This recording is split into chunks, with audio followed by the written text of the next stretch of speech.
बोया सानाम खना मारांगते मारांग को दो जोहार और हुडिंग को दो दुलोर आशीर्वाद चालाबन कना। आदो जाव लेका के तेहें हो मिट नवा वीडियो तैयार अगू कताबना ओना ना ᱧᱩᱛᱩᱢ दो हुयुग कना उपकर। मा ताले सानाम को के बोन आंजम सागे का मा चौथ बैसाख मड़ाई मड़ाई सितुंग दिन ताहे कना गोटा पड़ा निचोल के अइकग कान ताहे एकेन रेरें कोआ रे रे राग रहा के आंजमोग कान ताहे मिट नाचार ओड़ा रिनिज नाचार गिद्रे कोड़ा गिद्रे दो तीन सांगिन खन चो ताड़ाम ताड़ाम ते हिजुग कना ताड़ाम अकात गयाय ताड़ाम ताड़ाम ते आड़ी जोर के दाग तेतांग केदिया आदोय मेना ना जे जहाँ के सामांग रे ओड़ा इन ᱧᱟᱢᱟ ओना ओड़ा रगे दाग इन कोय जुंगा। आदो सामांग रे मिट हुडिंग मचा खोरते दालोब ओड़ा ए नेल ᱧᱟᱢ किदा। आदो ओंडे के सेटेर कते होहो किदाय एगो ओकोय नवा ओड़ा रे मेना पिया उडुको पे इन दो आड़ी जोर दाग तेतांग आकादिnya कई दाग इमाኝ पे। आदो ओना ओड़ा खन मिट 9 बछर रिनिज कुड़ी गिद्राय उडुके हेज एना उनी कुड़ी गिद्रा नेल कते उनी 10 बछर रिनिज कोड़ा गिद्रा होय आचकायना। आदो उनी कुड़ी गिद्रा दो उनी कोड़ा गिद्राय कुली केदिया आम दो नुना सार्दी सितुंग ओका खनेम हिजुग कना। कोड़ा गिद्रा दोय मेन किदा आले आतो दो आड़ी सांगिन गिया आतो ᱧᱩᱛᱩᱢ दो हेसा डी कान तालेया। उनी कोड़ा गिद्रा दो उनी कुड़ी गिद्रा होय कुली केदिया नोआ आतो ᱧᱩᱛᱩᱢ दो चेद कान तापेया।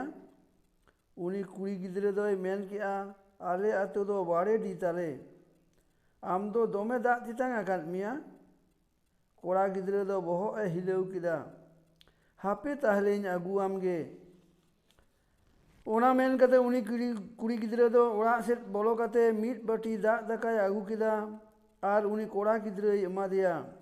आदो उनी कोड़ा गिद्रा दो उनकुआ कुल्ही पिंडे रेगे दुड़ुब कते मिट बाटी दाग दाकाय जम चाबा किदा आड़ी नापाय मने जीवी कोहय अइकव किदा।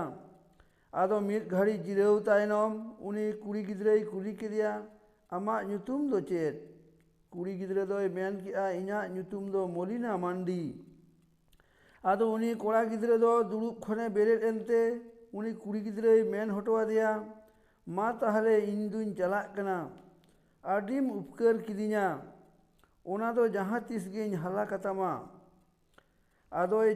आदो चला ऑक्तो रे भाना हर गे तीकिन हिलेव केद ताकिना। आदो उनी कोड़ा गिद्रा दो हर हरते ताड़ाम ऑक्तो रे उइहार हेज आदिया जे इन मा दाग गेñ कोय लेदा मेनखान दाग मेसा दाकाñ ᱧᱟᱢ किदा। दुनिया रे नोंकान दायान हर हो मेना को गया होड़ा जीवी बांचाव लागिद ते तिना धाबिज को उइहार बड़ाया। आदो उनी कोड़ा गिद्रा दो मिट सांगिन स्कूल हॉस्टेल रे पढ़ा को इदी हटो कादेया। ओंडे गे आजा ओलो पढ़ाव कामी दोय लहा इदी केद ताया। काटिज स्कूल खन मारांग स्कूल ते उचोड़ेनाय मारांग स्कूल खन पास कते तायनम कॉलेज रे भर्तीना ओना तायनम डाक्तार बेनाव लागिद ते मेडिकल कॉलेज रे भर्तीना। ओंडेना डाक्तार पढ़ाव मुचाद कते आदो विदेश ते पढ़ा ए चलावना। आड़ी मारांग डाक्तारे बेनाव हेज एना पढ़ाव मुचाद तायनम आदो दिसोम ओड़ा ते हेज रुवाड़ेना। आदो जिला हासपाताल रेगे CMO पद रे बहालेना। आर नोते उनी कुड़ी गिद्रा हो मिट सांगिन हॉस्टेल रे पढ़ा को इदी हटो लेदिया। उनी हो स्कूल कॉलेज को पास कते मिट टेक्नीशियने बेनावना। आदो उनी हो पढ़ाव मुचाद कते दिसोम ओड़ा ते रुवाड़ हेज एना। मेनखान आतो दिसोम रे हेज कते आड़ी मारांग रुवा हासु आजार रे पड़ावेना। ओनते उनी दो काटिज सरकारी हासपाताल रे को भर्ती केदिया। आदो ओंडेना रान ते बाय बेस लेनते आदो महकुमा हासपाताल रे को उचाड़ केदिया।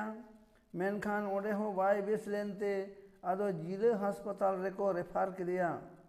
आदो ओंडेनी CMO डाक्तार बाबू दो उनी रुगिया प्रेसक्रिप्शन रे रुगिया ᱧᱩᱛᱩᱢ आर ठिकाना नेल सावते रुगी ठेने सेटेरेना। आर रुगी दो रुआ आजार कोरेना बरगन को कुली कते रान कोय ऑल केदा।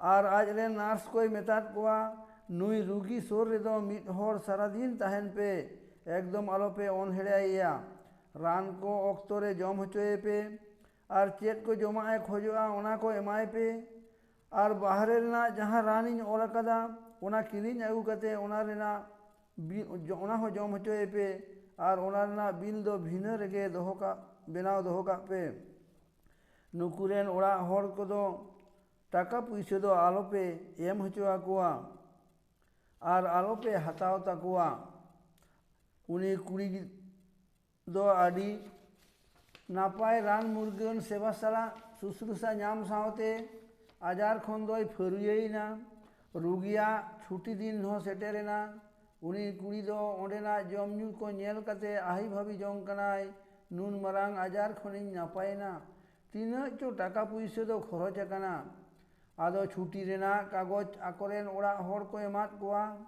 आदो उनी कुड़ी दो नार्स कोई कुली केत कोआ इन बेस रेना तीना खर्चो आकाना आदो नार्स को मेन किदा नय डाक्तार बाबुई सोये कदा आपे दो टाका पुइसे दो एमो दो बांग हुयुग तापेया ओना कागज दो आदो उनी कुड़ी को एमा दिया ओना सोई लातार रेगे ऑल ताहे कना जहाँ के टाका पुइसे खरच अकाना ओना दो मिट बाटी दाग दाका तेगे हाला हाकाना ओना ऑल पढ़ाओ तायम दो उनी कुड़िया मेद खन हिडीर हिडीर मेद दाग जरोयन ताया इना सेरमा रेना सितुंग दिन सेटेरेना ओनकान चौथ बैसाख मड़ाई मड़ाई सितुंग दिन रेगे डाक्तार बाबू दो ओना पहिला हर तेगे ताड़ाम अकादा ओना बाड़ेडी आतु रेना ओना ओड़ा रेगे दाग कोकोये सेनेना ओंडे सेटेर कते उनका गे बाहरे खने होहो किदा एगो नोआ ओड़ा रे ओकोय मेना पेया उडुको पे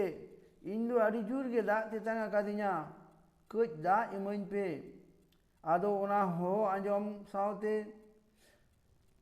उनका के उनी कुड़ी उडुकिना और आजका के उनी नेल कते लई गट किदा डाक्तार बाबू आम देला देला देला ओड़ा सेट गे बोलो हिजुग में आदो राचारे गे पारकम बेल कते दुरुब किदेयाय और उनी कुड़ी दो लोटा दा उडुक कते गोड़ जोहारा दियाय ओड़ा रेन होड़ सनाम होड़ कोगे को गोड़ जोहारा दिया ओड़ा होड़ दो को आचका हाकान गया ओकोय हो चेन हो बाको लई होत दाड़ेया कना आदो डाक्तार बाबुई लई किदा इन दो हाने हेसा डिरिनी कनाई इन नुई आपे कुड़ी गिद्रा अपनारे लगी तिगिन हेज अकाना ओना कथा आंजम कते उनी कुड़ी गिद्रा दो लाजाओ मेसा मुलुज मच्छा लांदा कते ओड़ा सेट ए दौड़ बोलोयना मा एनखान बया तेहेना उपकर ᱧᱩᱛᱩᱢᱟᱱ कहानी दो नोडे गे मुचाद एन तिᱧा मा मारांग को दो जोहार और हुडिंग को दो दुलर थुमिन चालाबन कना सनाम को गे नापाय और रस्के रे